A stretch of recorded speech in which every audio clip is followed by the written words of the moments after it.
అందరికీ నా హృదయపూర్వక నమస్కారాలు. కరోనాపై పోరాటంలో ప్రధానమంత్రి శ్రీ నరేంద్ర మోదీ గారు చేసిన సూచనలను హృదయపూర్వకంగా స్వాగతిస్తున్నాం. గురువారం నాడు జాతిని ఉద్దేశించి శ్రీ మోదీ గారు చేసిన సూచనలను ప్రతి ఒక్కరూ పాటించాలని విజ్ఞప్తి చేస్తున్నాం. ఈ నెల 22వ తేదీ ఆదివారం శ్రీ మోదీ గారు చెప్పినట్టు జనతా కర్ఫ్యూని పాటిద్దాం.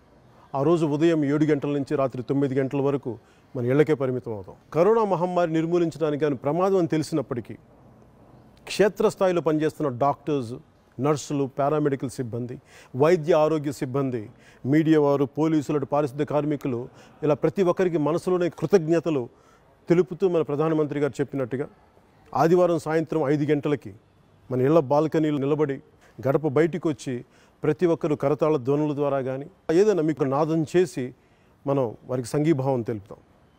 సామాజిక సంఘీభావ కార్యక్రమంలో మనందరం మమేకం అవడం మన విధిగా భావిస్తాను.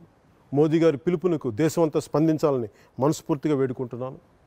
అలాగే తెలుగు చిత్ర పరిశ్రమ కూడా దీనికి సంఘీభావం ప్రకటించాలి. ప్రతి ఒక్క హీరోలు, హీరోయిన్లు, నటులు, నటీమణులు ప్రతి ఒక్కరు 24 క్రాఫ్ట్కి సంబంధించిన తెలుగు చిత్ర పరిశ్రమ ప్రతి ఒక్కరు కూడా దీంట్లో విధిగా పాల్గొనవలసిందిగా ప్రార్థిస్తున్నాను. ప్రధాని మాట పాటిద్దాం. కరోనా విముక్త భారతాన్ని సాధిద్దాం. జై హింద్.